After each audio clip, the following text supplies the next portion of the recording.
ଅଛି ବା କି ପ୍ରକାରରେ ପ୍ରଭୁ ଆମଙ୍କ ଜୀବନକୁ ଲାଭଦାୟକ କରିଥାନ୍ତି ସେ ବିଷୟରେ ଆସନ୍ତୁ ଆମମାନେ ଦେଖିଯିବା। ଆମେ ଜାଣୁ ଯେ ପରମେଶ୍ୱରଙ୍କର ବାକ୍ୟ ଆମେ ଜହନ ଲିଖିତ ସୁସମାଚାର ପ୍ରଥମ ଅଧ୍ୟାୟର ପ୍ରଥମ ପଦରେ ଦେଖୁଛୁ ଯେ ଆଦ୍ୟରେ ବାକ୍ୟ ଥିଲେ, ବାକ୍ୟ ଈଶ୍ୱରଙ୍କ ସଙ୍ଗେ ଥିଲେ, ସେଇ ବାକ୍ୟ ଈଶ୍ୱର ଥିଲେ। ତାପରେ ଆମେ ଦେଖୁଛୁ ମାର୍କ ଲିଖିତ ସୁସମାଚାର 13 ଅଧ୍ୟାୟ 31 ପଦରେ ଆଉ ଆକାଶ ଏବଂ ପୃଥିବୀ ଲୋପ ପାଇବ ମାତ୍ର ମୋର ବାକ୍ୟ ସମୂହ ଲୋପ ପାଇବନି। ସେଇ ପ୍ରକାର ଆମେ ଯୀଶୁଖ୍ରୀଷ୍ଟଙ୍କର ବାକ୍ୟ ବିଷୟରେ ଆମେ ଦେଖୁଛୁ।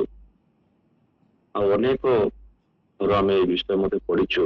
ଗୀତ ସଂହିତା 138 ତାର ଦ୍ୱିତୀୟ ଭାଗରେ ଆମେ ଦେଖିବା ଯଦି ଏଠି ମଧ୍ୟ ଆମେ ଦେଖିପାରୁଛୁ ଯେ କାରଣ ତୁମ୍ଭେ ଆପଣାର ସକଳ ନାମ ଅପେକ୍ଷା ଆପଣାର ବାକ୍ୟକୁ ମହତ୍ କରିଅଛ। ପରମେଶ୍ୱରଙ୍କ ବାକ୍ୟ କୁହେ ଯେ ତାଙ୍କର ସକଳ ନାମ ଅପେକ୍ଷା ବାକ୍ୟକୁ ସେ ମହତ୍ କରିଅଛନ୍ତି। ହେଇପାରେ ଆମେ ଆଜି ଇସ୍ରାଏଲ ଦେଶ, ଇସ୍ରାଏଲ ଗୋଟେ ଗୋଷ୍ଠୀ, ସେମାନଙ୍କୁ ମଧ୍ୟ ଏଠି ଅନ୍ତର୍ଭୁକ୍ତ ଯଦି କରିବା, ସେମାନେ ମଧ୍ୟ ଇସ୍ରାଏଲୀୟ ଗୋଷ୍ଠୀରେ ଥିବା ଲୋକମାନେ ମଧ୍ୟ ସେମାନଙ୍କ ମଧ୍ୟରୁ କେତେ ଜଣ ଅଛନ୍ତି ଯେଉଁମାନେ ପରମେଶ୍ୱରଙ୍କ ବାକ୍ୟକୁ ଆଜି ପର୍ଯ୍ୟନ୍ତ ବୁଝି ନାହାନ୍ତି। ପରମେଶ୍ୱରଙ୍କର ନାମକୁ ଜାଣିଛନ୍ତି କିନ୍ତୁ ପରମେଶ୍ୱରଙ୍କର ବାକ୍ୟକୁ ସେମାନେ ବୁଝି ନାହାନ୍ତି। ବାକ୍ୟ ରୂପୀ ଈଶ୍ୱର ଯେଉଁ ବାକ୍ୟ ଜୀବନ୍ତ ବାକ୍ୟ ଦେହବନ୍ତ ହେଲେ ତାଙ୍କୁ ଆଜି ପର୍ଯ୍ୟନ୍ତ ତାଙ୍କର ଦର୍ଶନ ସେମାନେ ପାଇବେ। ଏସବୁ ବିଷୟ ମୁଁ କାହିଁକି ଆପଣମାନଙ୍କ ସାମ୍ନାକୁ ଆଣୁଛି, ଆମେ ଯେତେବେଳେ ଲୁକ ଲିଖିତ ସୁସମାଚାର 8ମ ଅଧ୍ୟାୟ ତାର 18 ପଦ ପଢୁଛୁ, ଲୁକ 8 ଏବଂ 18 ସେଠି ବାକ୍ୟ କହୁଛି କିପରି ଶୁଣୁଅଛ ସେ ବିଷୟରେ ସାବଧାନ, କାରଣ ଯାହାର ଅଛି ତାହାକୁ ଦିଆଯିବ ଆଉ ଯାହାର ନାହିଁ ସେ ଯାହା ନିଜର ଅଛି ବୋଲି ମନେ କରେ ତାହା ସୁଦ୍ଧା ତାହାଠାରୁ ନିଆଯିବ। ଶେଷ ଦିନ ଏ ଜଗତର ଶେଷ ସମୟ ଆଡକୁ ଆମେ ଯାଉଅଛୁ। ପୃଥିବୀରେ ଯେଉଁ ଘଟଣା ଯାକ ଘଟୁଛି ଏସବୁ ଆମମାନଙ୍କୁ ସଂକେତ ଦିଏ ଯେ ଆମମାନେ ସମସ୍ତେ ଶେଷ ଦିନ ମାନଙ୍କରେ ଅଛୁ। ଆଉ ଏଇ ଶେଷ ଦିନ ମାନଙ୍କରେ ପରମେଶ୍ୱର ଜଗତରେ କଣ ଘଟିବ, କି ପ୍ରକାର ଘଟିବ, ସେ ସବୁ ଆମମାନଙ୍କ ସାମ୍ନାରେ ଗୋଟେ ଚିତ୍ର ସାଦୃଶ୍ୟ ଆମମାନଙ୍କୁ ଦେଖାଯାଉଛି। ଗତକାଲି ଆଗ ଦିନ ଯାହା ହେଇଛି ୟୁକ୍ରେନ ଆଉ ରୁଷ ମଧ୍ୟରେ ବହୁତ ଦୁଃଖଦାୟକ। ଆଉ ରୁଷ ନିଷ୍ପତ୍ତି ନେଇଛନ୍ତି ଯେ ସେମାନେ ଅଣୁବୋମା ମଧ୍ୟ ବ୍ୟବହାର କରିପାରନ୍ତି ୟୁକ୍ରେନ ବିରୁଦ୍ଧରେ। ଆଉ এই ଯୁଦ୍ଧ କୁଆଡେ ଯିବ ଆମେ ଜାଣିନୁ। ଆଜି ପର୍ଯ୍ୟନ୍ତ 2 ବର୍ଷ ପାଖାପାଖି ହେଇଗଲାଣି ଇସ୍ରାଏଲ ଆଉ ହମାସର ଯୁଦ୍ଧ ଏବେ ଯାଏଁ ଶେଷ ହେଇନି। ଅନେକ ଦେଶ ସେଠି ଅନ୍ତର୍ଭୁକ୍ତ ହେଇଗଲେଣି। ତ ଏଇ ଶେଷ ଦିନ ମାନଙ୍କରେ ଆମେ ଅନେକ ବିଷୟ ପ୍ରଭୁଙ୍କର ନିମନ୍ତେ ଆମେ ପ୍ରସ୍ତୁତି ହେବା ପାଇଁ ଆମେ ଜୀବନ ନେଇଥାଉ। ସେମାନଙ୍କ ମଧ୍ୟରୁ ଆଉ ସେଇ ଘୋଷଣା ମଧ୍ୟରୁ ଲୁକ ଲିଖିତ ସୁସମାଚାର 8ର 18 ପଦ ଗୋଟେ ଘୋଷଣା ଯାହା ପ୍ରଭୁ ନିଜେ କୁହନ୍ତି ଯେ ଅତଏବ କିପରି ଶୁଣୁଅଛ ସେ ବିଷୟରେ ସାବଧାନ, କାରଣ ଯାହାର ଅଛି ତାହାକୁ ଦିଆଯିବ ଆଉ ଯାହାର ନାହିଁ ସେ ଯାହା ନିଜର ଅଛି ବୋଲି ମନେ କରେ ତାହା ସୁଦ୍ଧା ତାହାଠାରୁ ନିଆଯିବ। So what we read is not so important but how we read. Bible ପଠନ ଆମେ କେତେ ବାଇବଲ ପଠନ କରୁଛୁ ତାହା ସେତିକି ମାନେ ରଖେ ନାହିଁ, କିନ୍ତୁ କେମିତି ଆମେ ବାଇବଲ ପଠନ କରୁଛୁ ତାହା ବହୁତ ମାନେ ରଖେ। କେମିତି ଆମେ ବାଇବଲ ପଠନ, ତ ଏଇ ସକାଳ ସମୟରେ ଆସନ୍ତୁ ଏଇ ବହୁତ ମହତ୍ୱପୂର୍ଣ୍ଣ ବିଷୟ ଯାହାକି ପ୍ରତ୍ୟେକ ବିଶ୍ୱାସୀ ବିଶ୍ୱାସିନୀ ଜାଣି ରଖିବା ଉଚିତ। ଯେ ବାଇବଲ ଆମେ ତ ଧ୍ୟାନ କରୁଛୁ, ସମସ୍ତଙ୍କ ମଧ୍ୟରେ ଆମେ ବାଇବଲ ସମସ୍ତେ ପଢୁ, କିପରି ବାଇବଲ ପଢୁ ମୁଁ ଆପଣମାନଙ୍କ ସାମ୍ନାରେ ଯାହା ଉପସ୍ଥାପନ କରିବା ପାଇଁ ଚାହୁଁଛି ତାର ପ୍ରଥମ ବିଷୟ ହେଉଛି ରିସିଭ୍ ଇଟ୍ ଆଜ୍ ପର୍ସନାଲ ୱାର୍ଡ। ବାଇବଲ ଯେତେବେଳେ ଆପଣମାନେ ଧ୍ୟାନ କରୁଛନ୍ତି ବେଳେବେଳେ ମତେ ଲାଗେ ଯେ ବାଇବଲ ପ୍ରଚାରକ ମାନେ ଇନକ୍ଲୁଡିଂ ମୁଁ ମଧ୍ୟ ଯଦି ସମୟ ମିଳେ ବାଇବଲ ପ୍ରଚାର ନିମନ୍ତେ ମୁଁ ବାଇବଲ ଧ୍ୟାନ କରୁଛି। ଆତ୍ମା ସେ ସଚେତନ କରନ୍ତି ବେଳେବେଳେ, ଆଉ ଏମିତି ମଧ୍ୟ ହୁଏ ଯେ ପ୍ରଚାର ସରିଗଲା ପରେ ପବିତ୍ର ଆତ୍ମା କଥା କୁହନ୍ତି ଯେ ତୁମେ ଆଜି ଯାହା ପ୍ରଚାର କରିଅଛ ତାହା ପ୍ରକୃତରେ ତୁମେ ପାଳନ କରୁଛ କି? ଆଉ ଏଇ ସଚେତନ ଏଇ ବାଇବଲ ପ୍ରଚାର ସମୟର ସେ ପବିତ୍ର ଆତ୍ମାଙ୍କର ସେଇ ସ୍ୱରକୁ ଯଦି ମୁଁ ଶୁଣି ପାରୁନି ଆଉ କେବଳ ବାଇବଲ ପ୍ରଚାର ନିମନ୍ତେ ହିଁ ମୁଁ ଧ୍ୟାନ କରୁଛି, ତାହେଲେ ମୋ ଠାରୁ ଦୁଃଖୀ ଲୋକ ଏଇ ପୃଥିବୀରେ କେହି ନଥିବେ। ଆଜି ବଡ ବଡ ପ୍ରଚାରକ ମାନେ ଅଛନ୍ତି ଯୋଉମାନେ ବାଇବଲ ପଢନ୍ତି କିନ୍ତୁ ପ୍ରଚାର ନିମନ୍ତେ ପଢନ୍ତି। ପ୍ରଭୁ ଯୀଶୁ ତାଙ୍କର ବାକ୍ୟ ଦ୍ୱାରା ଆମେ ଗୋଟେ ଉଦାହରଣ ଦେଖିଯିବା। ମାଥିଉ ଲିଖିତ ସୁସମାଚାର 26 ଅଧ୍ୟାୟ ତାର 21 ଏବଂ 22 ପଦ। ମାଥିଉ ଲିଖିତ ସୁସମାଚାର 26 ଅଧ୍ୟାୟ ତାର 21 ଏବଂ 22 ପଦ। ସେମାନେ ଭୋଜନ କରୁଥିବା ସମୟରେ ସେ କହିଲେ, ମୁଁ ତୁମମାନଙ୍କୁ ସତ୍ୟ କହୁଅଛି, ତୁମମାନଙ୍କ ମଧ୍ୟରୁ ଜଣେ ମୋତେ ଶତ୍ରୁ ହସ୍ତରେ ସମର୍ପଣ କରିବ। ସାଙ୍ଗେ ସାଙ୍ଗେ ସେଠି କଥୋପକଥନ ଆରମ୍ଭ ହେଇଗଲା। ଆଉ 22 ପଦରେ ଇମିଡିଏଟଲି ଲେଖା ଅଛି, ସେଥିରେ ସେମାନେ ଅତ୍ୟନ୍ତ ଦୁଃଖିତ ହୋଇ ପ୍ରତ୍ୟେକ ତାହାଙ୍କୁ ପଚାରିବାକୁ ଲାଗିଲେ, ପ୍ରଭୁ ସେ କଣ ମୁଁ? Is it I? ୟାର ଅର୍ଥ କଣ ଯେ କିଏ ପ୍ରଭୁ ଯୀଶୁଙ୍କୁ ବିକ୍ରି କରିଛି, କିଏ ପ୍ରଭୁ ଯୀଶୁଙ୍କୁ ସମର୍ପିତ କରିଅଛି ଶତ୍ରୁ ହସ୍ତରେ, ତାହା ତ ବହୁତ ମହତ୍ଵ ଅଛି, କିନ୍ତୁ ତାଠାରୁ ମହତ୍ଵପୂର୍ଣ୍ଣ ହଉଛି 12 ଜଣ ଶିଷ୍ୟ ସେମାନେ ଗୋଟେ ତାଙ୍କ ଜୀବନର ଏଇ ପ୍ରକାର ଗୋଟେ ସମୟକୁ ପଳେଇ ଆସିଥିଲେ ଯେ ପ୍ରଭୁଙ୍କର ବାକ୍ୟ ଶୁଣୁ ଶୁଣୁ ଦାୟିତ୍ଵ କିଏ ନବ? Is it I? ପ୍ରଭୁ ସେ କଣ ମୁଁ? ଅନେକ ଥର ମୁଁ ବାକ୍ୟ ଶୁଣେ ଆଉ ସେଇ ବାକ୍ୟ ଶୁଣିବା ସାଙ୍ଗେ ସାଙ୍ଗେ ମୁଁ ଭାବେ ଯେ ଏଇ ବାକ୍ୟଟା ମୁଁ ନୁହେଁ, ମୋ ପାଖରେ ଯିଏ ବସିଛି ସ୍ତ୍ରୀ କି ମୋ ଝିଅ ଏଇ ବାକ୍ୟ ଶୁଣିଥିଲେ କେତେ ସୁନ୍ଦର ହେଇଥାନ୍ତା, ଏଇ ବାକ୍ୟ ଅମୁକ ଆଜ୍ଞା ଶୁଣିଥିଲେ କେତେ ସୁନ୍ଦର ହେଇଥାନ୍ତା। ହଁ ପରା, ସିଏ ତ ତାଙ୍କ ଜୀବନରେ କିଛି ପରିବର୍ତ୍ତନ ଆସିନି, 30 ବର୍ଷ ହେଇଗଲାଣି ସେଇ ପ୍ରକାର ବ୍ୟାକଗ୍ରାଉଣ୍ଡରେ ଅନେକ ବର୍ଷ ସେ ଏଇ ପ୍ରକାର ହିଁ ଜୀବନ କାଟୁଛନ୍ତି। ଟିକେ ମ୍ୟୁଟ ରଖନ୍ତୁ, ଇକୋ ହେଇଯାଉଛି। ଏତେ ବର୍ଷ ହେଇଗଲାଣି ପ୍ରଭୁ ମୁଁ ତାଙ୍କୁ ଦେଖୁଅଛି, ସେଇ ମାଙ୍କୁ ସେ ବାପାଙ୍କୁ, ସେ ତ ଏଇ ପ୍ରକାର ଜୀବନ ହିଁ କାଟୁଛନ୍ତି, ତାଙ୍କର ଜୀବନର କିଛି ପରିବର୍ତ୍ତନ ଆସିନି। ତାହେଲେ ପ୍ରଭୁ ଏଇ ବାକ୍ୟଟା ତାଙ୍କେ ଶୁଣିଲେ କେତେ ବଢିଆ ହେଇଥାନ୍ତା।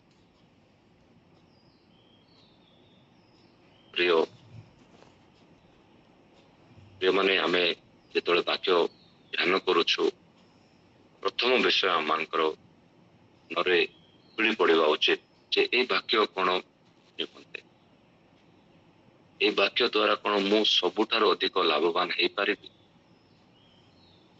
ପ୍ରକାଶିତରେ ଆମେ ଦେଖିପାରୁଛୁ 2ୟ ଅଧ୍ୟାୟ ଏବଂ 3ୟ ଅଧ୍ୟାୟରେ ପ୍ରକାଶିତ 2 ତାର 11, 17, 29, 3ୟ ଅଧ୍ୟାୟର 6 ପଦ, 13 ପଦ, 22 ପଦ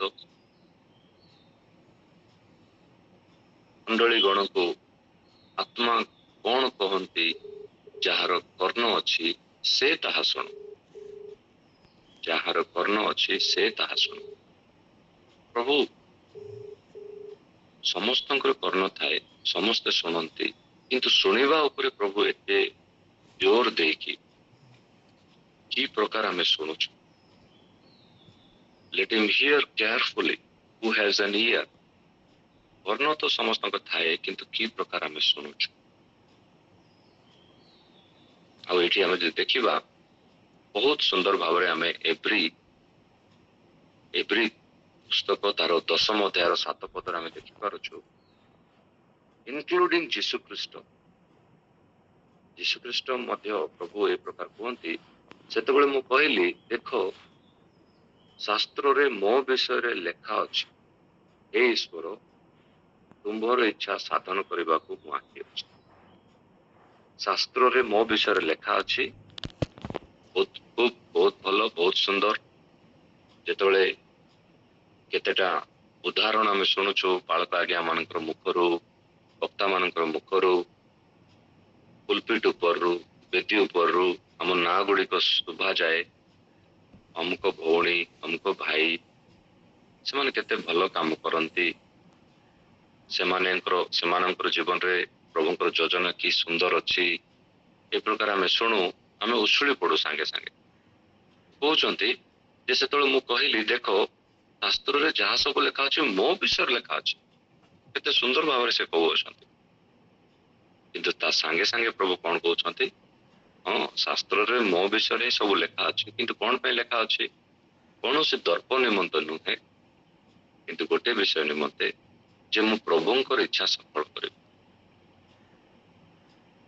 ବାକ୍ୟ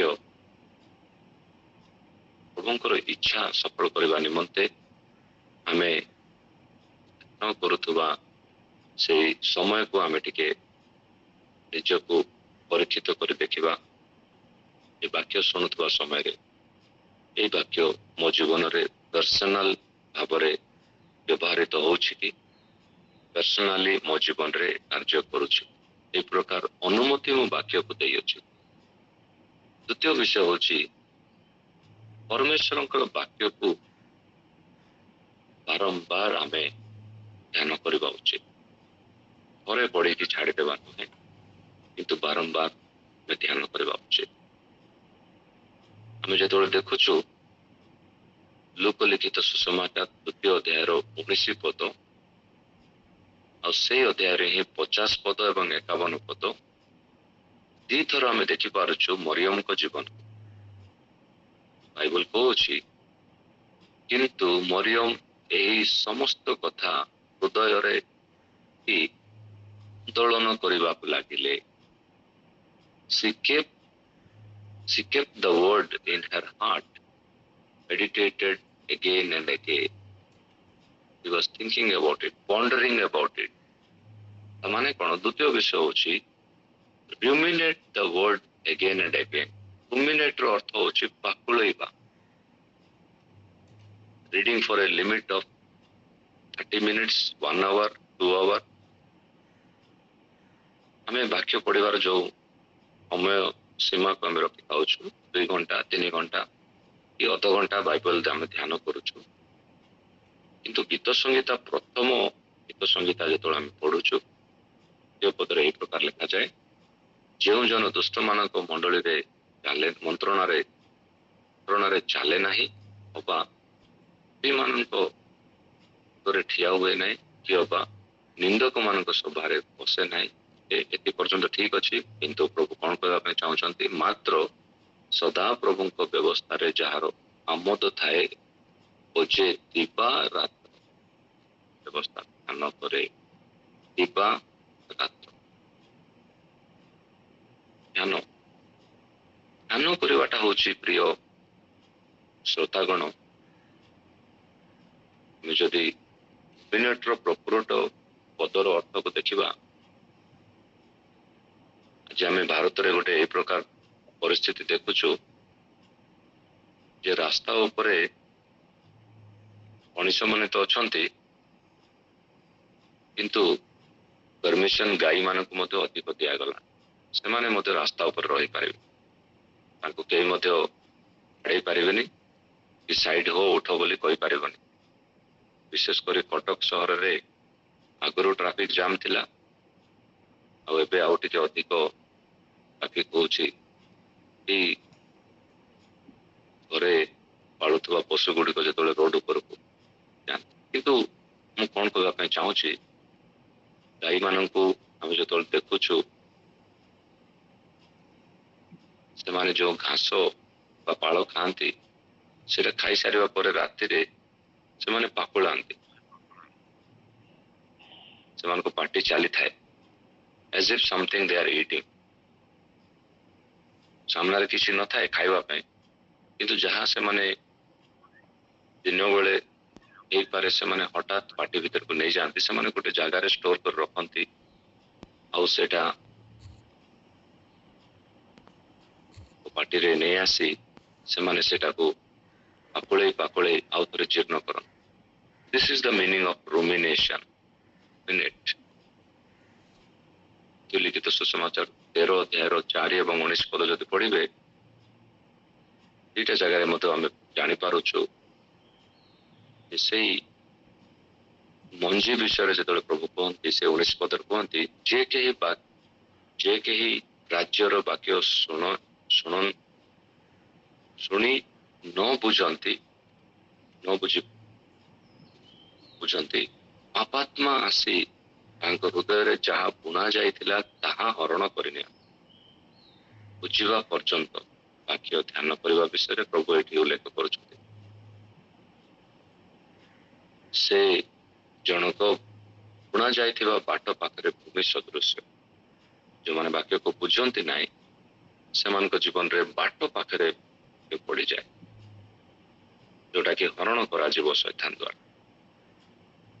बुझा पर्यंत चेष्टा करवाटा केते आवश्यक। तृतीय विषय होची रेफर विषय में देखुलु रिसीव द्वितीयटा होची रुमिनेट तृतीयटा होची रेफर रेफर रो ही रेफरेंस आसी आम समस्त रेफरेंस बाइबल विषय जानिछु आमे ये रेफरेंस गुड़िक रेफरेंस बाइबल गुड़िक आम कहीं व्यवहार करूँ जो प्रकृत में बाइबल रे प्रकार कोट लेखा अच्छी आर पृष्ठभूमि कौन आ जगार बाइबल रे ये विषय गुड़िक आउ थर लेखा जाए समस्त जानू जे पुरातन नियम एवं नूतन नियम हूँ परमेश्वर दुईटी वस्तु परमेश्वर जो आम सहित कथा हुए से दुईटी ओठ को व्यवहार करती Old Testament and New Testament are the lips of God पुरातन नियम मान को जो आम नूतन नियम रे अनेक विषय खोजु अनेक विषय प्रकार अच्छे जहाँ पुरातन नियम रे संजोग होकर प्रभु यह कही माथ्यू लिखित सुसमाचार 13 अध्याय तार 52 पदरे आम देखि पारुछु माथ्यू लिखित सुसमाचार 13 अध्याय तार 52 पद से जीशु से कहले तेबे जो गृहकर्ता आपण भंडार नुआ एवं पुराना पदार्थ बाहर करे स्वर्ग राज्य शिक्षा होइतिबा प्रत्येक शास्त्री ताहारी सदृश बेले आम बाइबल आम शिक्षा दे था अनेक शिक्षक गण ये अच्छु किंतु प्रभु बाइबल शिक्षा देउतवा समय रे एवं ध्यान करतवा समय रे प्रभु चाहती जे नुआ पदार्थ आउ पुराना पदार्थ तार तो अच्छी किंतु old Testament and New testament दुईटा जगार आम वाक्य काढ़ा एवं पढ़ा से ना आम जदि गोटे प्रार्थना दल कि गोटे मंडली नेतृत्व नहीं अच्छु आम लोक मान बाइबल ध्यान विषय आम पढ़ाई नहीं अच्छु से आम कि प्रकार प्रस्तुत करवा ताहा मध्य उल्लेख करा जायछि प्रेरित 17 अध्याय तार 10 पद 12 पद पृथ्वी अनेक प्रचारक माने जन्म नहीं किंतु साधु पाउलों परि प्रचारक आज पर्यंत आम कहीं देखिनु साधु पाउल जो प्रचार करते जगार निश्चित भाव में आश्चर्य कार्य होता से जगार मन परिवर्तन होता से जगार प्रभुंर सेवक मैंने ठिया होते आउ से जगार गोटे गोटे गाँ गोटे सहर कि गोटे घर से पाउल जो प्रचार करते সেই সময়ের কথা প্ରେରିତ 17 ତାର 12 ପଦ ଯାଏ ଯେତେବେଳେ ଆମେ ପଢିବା, ପ୍ରେରିତ 17 10 ରୁ 12 ଯେତେବେଳେ ଲେଖା ଅଛି, ତେସଲୋନିକାରେ ଥିବା ଜିହୁଦୀ ମାନଙ୍କ ଠାରୁ ଏମାନେ ସୁଶୀଳ ଥିଲେ, ଏମାନେ ପୂର୍ଣ୍ଣ ଆଗ୍ରହରେ ବାକ୍ୟ ଗ୍ରହଣ କଲେ, ପୁଣି ଏ ସମସ୍ତ ସତ୍ୟ କି ନା ତାହା ଜାଣିବା ନିମନ୍ତେ ପ୍ରତିଦିନ ଶାସ୍ତ୍ର ଅନୁସନ୍ଧାନ କରୁଥିଲେ। ସତ୍ୟ କି ନା, ବାଇବଲ ହିଁ ବାଇବଲକୁ ପରୀକ୍ଷିତ କରେ, ଅନ୍ୟ ଲୋକମାନେ ନୁହେଁ। ବାଇବଲ ବିଷୟରେ ଆପଣମାନେ ଯାହା ଶୁଣୁଛନ୍ତି ବିଭିନ୍ନ ଶ୍ରୋତା ମାନଙ୍କ ପାଖରୁ, ବିଭିନ୍ନ ମାଧ୍ୟମରେ ଶୁଣୁଛନ୍ତି, ଶୁଣୁଛନ୍ତି, ମିଟିଂରେ ଶୁଣୁଛନ୍ତି, ମିଡିଆରେ ଶୁଣୁଛନ୍ତି, ମନୁଷ୍ୟମାନଙ୍କ ଦ୍ୱାରା ଶୁଣୁଛନ୍ତି। ଶୁଣିବା ବାକ୍ୟ ପ୍ରକୃତରେ ସେ ପ୍ରକାର ଲେଖା ଅଛି। ବାଳକ ମାନଙ୍କର ବା ମାନଙ୍କର ବେଳେବେଳେ ଗୋଟେ ଛୋଟିଆ ଭୁଲ ହେଇଯାଏ। 30 ବର୍ଷ ପ୍ରଚାର କରିଲା ପରେ ମତେ ଆଉ କିଏ କରେକ୍ସନ କରିବ? 40 ବର୍ଷ ହେଲା ମୁଁ ଗୋଟେ ପ୍ରଚାରକ, ମତେ ଆଉ କିଏ ମୋର ଭୁଲ ଧରିବ? ସେଥିପାଇଁ ବେଳେବେଳେ ସେମାନେ ବାକ୍ୟକୁ ଟିକେ ଟ୍ୱିଷ୍ଟ କରିଦିଅନ୍ତି, ଟିକେ ବୁଲେଇ ଦିଅନ୍ତି, ଆଉ ବାକ୍ୟର ପଦ ଗୁଡିକୁ ଟିକେ ସେମାନେ ଆଉ ଅନ୍ୟ ଭାବରେ ଉପସ୍ଥାପନ କରିଦିଅନ୍ତି। ଆଉ ଲୋକମାନେ ମଧ୍ୟ ବହୁତ ହସିକି ମଜାର ସହିତ ସେ ବାକ୍ୟ ଶୁଣି ଦିଅନ୍ତି, କିନ୍ତୁ ପ୍ରକୃତରେ ସେ ବାକ୍ୟ ସେ ପ୍ରକାର ଲେଖା ନ ହୋଇଥାଏ। ସେ ବାକ୍ୟ କେଉଁ ପୃଷ୍ଠଭୂମିରୁ ଆସିଛି, କାହା ପାଇଁ ଲେଖା ଯାଇଛି, ସେ ବାକ୍ୟର ଅର୍ଥ କଣ, ରେଫର କରନ୍ତୁ। ପ୍ରକୃତରେ ସେଥିରୁ ହିଁ ଆମେ ଲାଭଦାନ ହେଇପାରିବ। ଚତୁର୍ଥ ବିଷୟ ହେଉଛି ରିଫର୍ମ, ପୁନର୍ଦ୍ଧାରଣ। Reform your life according to the Bible. Bible ଯେତେବେଳେ ଆମେ ପଢୁଛୁ, ବାଇବଲ ଆମମାନଙ୍କୁ ପଢୁଛି କି? ଧ୍ୟାନ ଦିଅନ୍ତୁ ମୋ କଥା। ବାଇବଲ ଆମେ ଯେତେବେଳେ ପଢୁଛୁ, ସେ ସମୟରେ ବାଇବଲ ଆମକୁ ପଢୁଛି କି? ତା ଅର୍ଥ ଆମେ ଯେତେବେଳେ ଯାକୋବ ପତ୍ରିକା 1ମ ଅଧ୍ୟାୟର 23 ପଦ ପଢୁ, କାରଣ ଯଦି କେହି ବାକ୍ୟର କର୍ମକାରୀ ନ ହୋଇ ଶ୍ରୋତା ମାତ୍ର ହୁଏ, ତେବେ ସେ ଦର୍ପଣରେ ଆପଣା ସ୍ୱାଭାବିକ ମୁଖ ଦର୍ଶନ କରୁଥିବା ମନୁଷ୍ୟ ତୁଲ୍ୟ। ବାଇବଲକୁ ଦର୍ପଣ, ବାଇବଲ ପଢୁଥିବା ସମୟରେ ଦର୍ପଣ ସହିତ ବାକ୍ୟର ଯଦି କର୍ମକାରୀ ଆମେ ହେବୁ, ତାହେଲେ ନିଜକୁ ଆମେ ଦେଖିପାରିବୁ ଦର୍ପଣ ସଦୃଶ୍ୟ। Bible is a mirror, it shows everything. କୌଣସି MRI ସ୍କାନ ନୁହେଁ, କୌଣସି CT ସ୍କାନ ନୁହେଁ, କୌଣସି ଏକ୍ସରେ ନୁହେଁ, କେବେ କାମ ଦବ ନାହିଁ ବାଇବଲ ସାମ୍ନାରେ। ଯୋଉ ପ୍ରକାର ବାଇବଲ ଆମମାନଙ୍କୁ ଦର୍ପଣରେ ଆମେ ନିଜକୁ ଦେଖିବା ସମୟରେ ଯୋଉ ପ୍ରକାର ଦୁଷୁ, ସେଇ ପ୍ରକାର ଛବିକୁ ଆମେ ଦେଖିପାରୁ ବାଇବଲ ଧ୍ୟାନ କରୁଥିବା ସମୟରେ। ସେତିକି ନୁହେଁ, ଗୀତ ସଂହିତା 19 ଯେତେବେଳେ ଆମେ ପଢୁ, ସେଠି ଲେଖା ଅଛି 12 ପଦରେ, ଗୀତ ସଂହିତା 19 ତାର 12 ପଦ, ଆପଣ ଭ୍ରାନ୍ତ ସବୁ କିଏ ବୁଝିପାରେ? ତୁମେ ଗୁପ୍ତ ଦୋଷରୁ ମତେ ପରିଷ୍କାର କର। ଗୁପ୍ତ ଦୋଷ, ସିକ୍ରେଟ ସିନ୍ସ, ଏରର୍ସ, ସିକ୍ରେଟ ଫଲ୍ଟସ, ଏସବୁ ମୋ ଆଖି ଆଗରେ ବହୁତ ସୁନ୍ଦର ଭାବରେ ଗୋଟେ ଛବି ଭଳିଆ ଦେଖାଯାଏ ଯେତେବେଳେ ବାଇବଲ। ଏ ବାଇବଲ ତ ମୁଁ ପଢୁଛି, କିନ୍ତୁ ଏ ଭୁଲ ମୋର ହେଇଯାଇଛି ପ୍ରଭୁ। ରିଫର୍ମେସନ, ବାଇବଲ ମୁଁ ଯେତେବେଳେ ପଢୁଛି, ବାଇବଲ ମତେ ପଢୁଛି ଆଉ ମତେ ରିଫର୍ମ କରୁଛି। ମୋ ଜୀବନରେ ଗୋଟେ ଆଶ୍ଚର୍ଯ୍ୟ ଭାବରେ ଗୋଟେ ଉଦ୍ଦୀପନାକୁ ଆଣୁଛି। ସେଇ ପ୍ରକାର ବାଇବଲ ମୁଁ ପଢୁଛି। କେବଳ ଉଦ୍ଦୀପନା ମିଟିଂରେ ହିଁ ଆସୁଛି। ପ୍ରଭୁଙ୍କର ଜଣେ ମହାନ ଦାସ, ରିଲାଇଟ, ଯାହାଙ୍କର ଛୋଟିଆ ନାମ ହଉଛି D.L. ମୋଡି, ସେ କୁହନ୍ତି, the Bible will keep you from sin or sin will you keep you from Bible? Bible ତୁମକୁ ପାପ ଠାରୁ ଦୂର ରଖିବ ବା ପାପ ତୁମମାନଙ୍କୁ ବାଇବଲ ଠାରୁ ଦୂର ରଖିବ। ଡିଏଲ ମୋଡି এই କଥା ସେ କହିଥିଲେ। ବାଇବଲ ଆମ ଠାରୁ ଆଜି କେତେ ଦୂରରେ ଅଛି? ଯଦି ଅଛି ତାହେଲେ ପାପ ଆମମାନଙ୍କୁ ବାଇବଲ ଠାରୁ ଦୂର କରିଦେଇଛି। ପଞ୍ଚମ ବିଷୟ, remove all hindrances। ଯେତିକି ପ୍ରତିବନ୍ଧକ ଅଛି ସବୁ ତୁମେ କାଢି ପକାଅ। ମୋ ଜୀବନରେ ବାଇବଲ ପଢିବା ନ ଦେଉଥିବା ଯେତିକି ପ୍ରତିବନ୍ଧକ ଆମେ ପଢିପାରିଲୁ, ବୁଣାଣିର ଯେତେବେଳେ ଆମେ ସେଇ ଦୃଷ୍ଟାନ୍ତକୁ ଆମେ ଦେଖୁଛୁ, ଆଉ ମାଥିଉ ଲିଖିତ ସୁସମାଚାର 13 ଅଧ୍ୟାୟର 22 ପଦ ଯେତେବେଳେ ଦେଖୁଛୁ, ସେଠି ଲେଖାଯାଇଛି ଯେ ବାକ୍ୟ ଶୁଣେ ପୁଣି ସାଂସାରିକ ଚିନ୍ତା ଓ ଧନର ମାୟା ବାକ୍ୟକୁ ଚାପି ପକାଏ ଆଉ ସେ ଫଳହୀନ ହୁଏ, ସେହି ଜଣକ ବୁଣା ଯାଇଥିବା କଣ୍ଟାମୟ ଭୂମିରେ ସଦୃଶ୍ୟ। କଣ୍ଟାମୟ ଭୂମି ସଦୃଶ୍ୟ କିଏ? ଏ ବାକ୍ୟ ଶୁଣେ ପୁଣି ସାଂସାରିକ ଚିନ୍ତା ଓ ଧନର ମାୟା, ଏସବୁ କଣ୍ଟା ଗୁଡିକ, ଏସବୁ ପଥର ଏବଂ ଗୋଡି ସଦୃଶ୍ୟ। ମଞ୍ଜି ପଡିବା ଆଗରୁ ମାଟିକୁ ଆମେ ପ୍ରସ୍ତୁତ କରିବା ବିଷୟରେ ଆମେ ଶୁଣୁଛୁ। ଗୀତ ସଂଗୀତା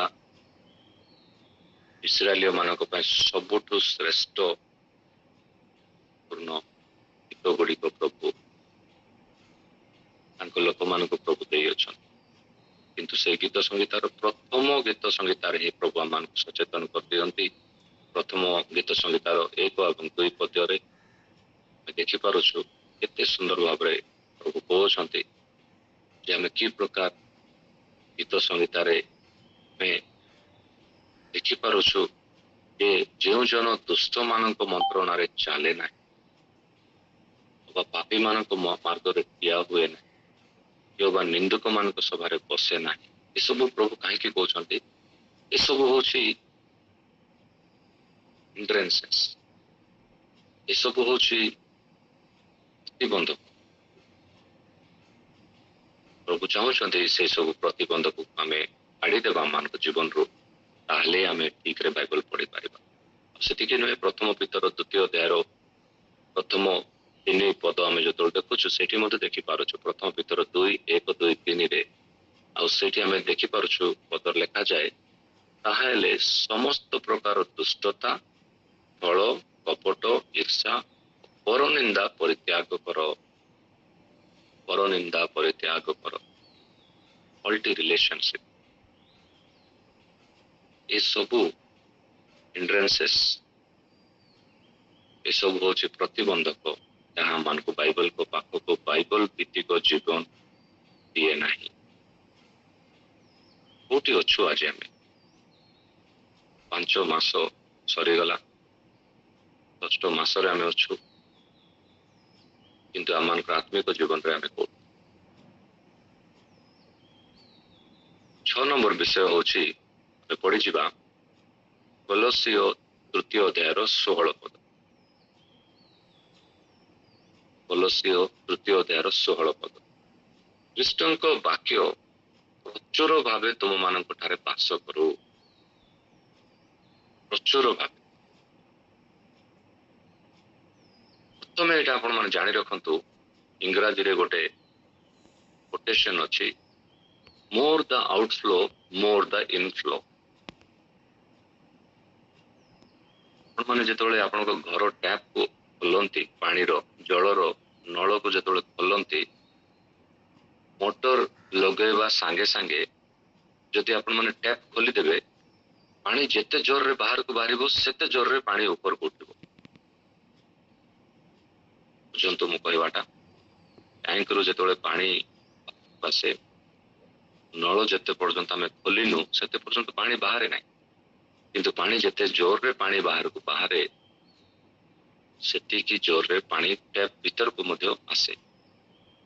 मोर the outflow more the inflow सेठी जाम कौन से हुए माने कौन रिलेट टू अदर्स जहां आपण ध्यान करछंती ताहा अन्य मानक सहित शेयर करंतु कोलोसियो 3:16 लिखा जाए ख्रीष्टଙ୍କ वाक्य प्रचुर भावे तुम मानक ठारे वास करू तुम्हें माने परस्पर को संपूर्ण ज्ञान सह शिक्षा और चेतना दियो पुणी ईश्वरंकर उद्देश्य रे गीत स्तोत्र और आत्मिक संकीर्तन द्वारा कृतज्ञ हृदय रे दान कर तीन विषय ये आपण कहवाई चाहूँ कोलोसियो 3:16 को आम जदि उत्तम भाव ध्यान करवा प्रथम विषय हूँ ख्रीष्टंकर वाक्य प्रचुर भाव में आम भीतर रहा बहुत आवश्यक प्रचुर भाव जमी आम खरारे जाऊँ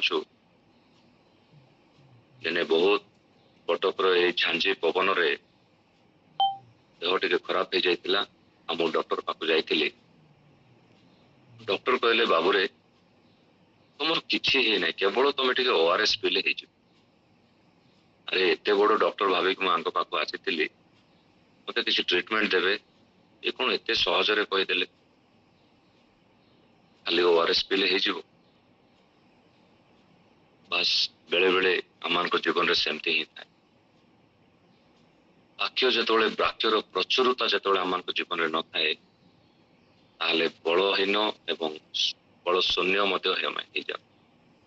दूरता द्वितीय विषय कौन देखुच आम ये तुम्हें माने परस्पर को संपूर्ण ज्ञान सह शिक्षा और चेतना दियो विशेष भाव में आज ग्रुप रे थिबा पाखापाखि 50 जन सदस्य मानक मध्यरु गत 25 वर्षर मो सेवा कार्य रे गोटे जिनस देखी जो आपण मान धन्यवाद देवाई चाहे पूर्ण हृदय हाथ जोड़ी मु धन्यवाद देवाई चाहे ये भीषण ग्रीष्म रे जो माँ माने आ जो भाई माने माने संडे स्कूल मिनिस्ट्री करछन्ते आपन को जीवन धन्य संडे स्कूल पे छोट छोट कुनी छुआ मन को खरा समय रे पहांतिया उठी की सहस्र पिला माने संडे स्कूल को जाती से मानन को जेतबेले आपन माने शिक्षा दउछन्ती माने धन्य कारण मंजी बुणीबार बहुत बहुत महत्ववान समय होची छोट पिला मानकर जीवन से कोमल जीवन रे आपण माने जो कष्ट उठे की खरारे प्रस्तुत है कि से मानको वाक्य दान करूछन्ती एथिपे प्रभु आपण मान प्रचुर भाव में आशीर्वाद करन तो मो एठी कोन कहबा पय चाहूची परस्पर को संपूर्ण ज्ञान सह शिक्षा चेतना दियो परस्पर लेट अरे मो पाखे जेतबेले किछिटा थिबो सेबे तो है मु शिक्षा देबी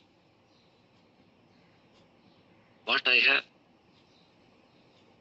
किंतु संडे स्कूल रो शिक्षक माने से माने शिखंती एवं शिक्षा दियन सेठु से माने महान महान योद्धा आसंती से माने महान महान प्रचारक से मान को मध्यरु बात आम चेष्टा करिवा कि आम जहाँ पढ़ुछु माने जानी रखा पे मु कहबा पय चाहे we understand 50% while we study and we understand the rest 50% while we share 50% आमे न करते समय बुझू आ गोटे 50% आमे जेतबेले वाक्य बंटन करू सेतबेले बुझू तृतीय विषय कोलोसियो 3:16 रु आपण मान कहबा पे चाहूची जे बाइबल रो पैटर्न होची प्रथमे तुम ठारे प्रचुर भाव में वाक्य वास करू तापरे ही गीत स्तुति आध्यात्मिक संकीर्तन गोटा प्रथमे आसिला वाक्य ध्यान द्वितीय गोटा आसिला गीत गान बहुत बहुत महत्व भाव में पदटा लिखा जाए आजिकाली युवा माने आ वयस्क लोक माने से माने घंटाए 2 घंटा गीत गाती नाचती स्तव गान करती किंतु वाक्य केवल 20 मिनिट किंतु ये लिखा जाए प्रथमे वाक्य चतुरता वाक्य तापर ही गीत स्तोत्र और आध्यात्मिक संकीर्तन बाइबल जहाँ को प्रायोरिटी दिए ताको आमे प्राधान्य देवा 7 नंबर विषय आउ शेष विषय कहीकि मु शेष करी रिवियर द लॉर्ड परमेश्वर को ही महिमा दियो आमे जेतोले गीत संगीता 138 तार प्रथम पद एवं 2 पद देखुछु गीत संगीता 138 तार प्रथम 2 पद मु आपणर सर्वंतरण करण रे तुमर धन्यवाद करिबी देवगण साक्षात रे मु तुमर उद्देश्य रे संसा गान करिबी मु तुमर पवित्र मंदिर अभिमुख रे तुमर पूजना करिबी पुणी तुमर स्नेहपूर्ण करुणा और तुमर सत्यता सकाशे तुम्भ नामर धन्यवाद करी कौन पे सब करी कारण तुम्बे आपण सकल नाम अपेक्षा महत कर revere the Lord with the knowledge of the word परमेश्वर वाक्यर संपूर्ण ज्ञान सहित प्रभु को आम धन्यवाद देवा रेफरेंस देवा रेफरेंस रु ही रेवरेंड आसी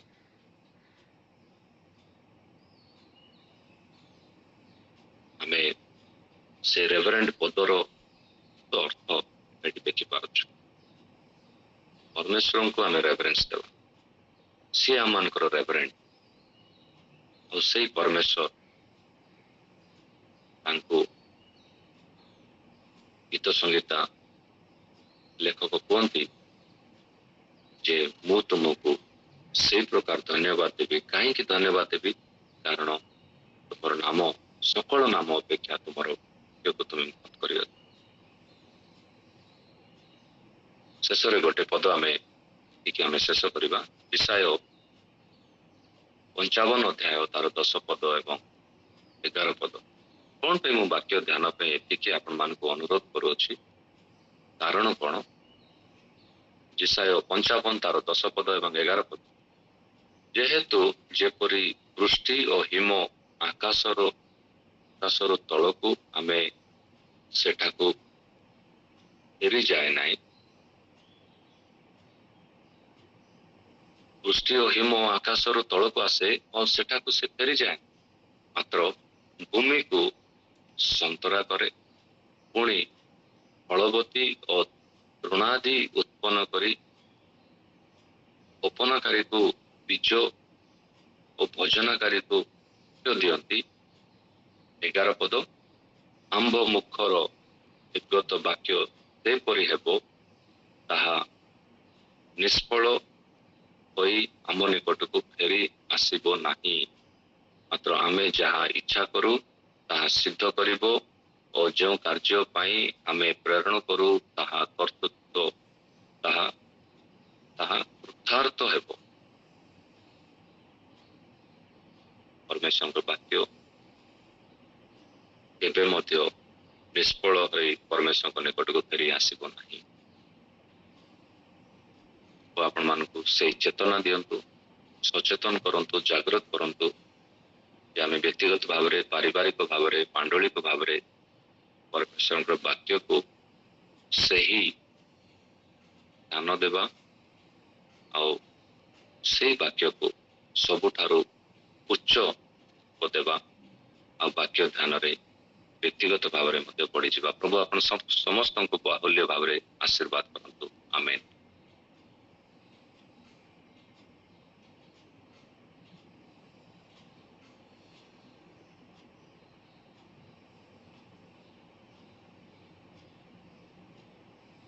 Amen, amen. Praise the Lord. Jo, Mina? हाँ दादा praise the Lord Praise the Lord.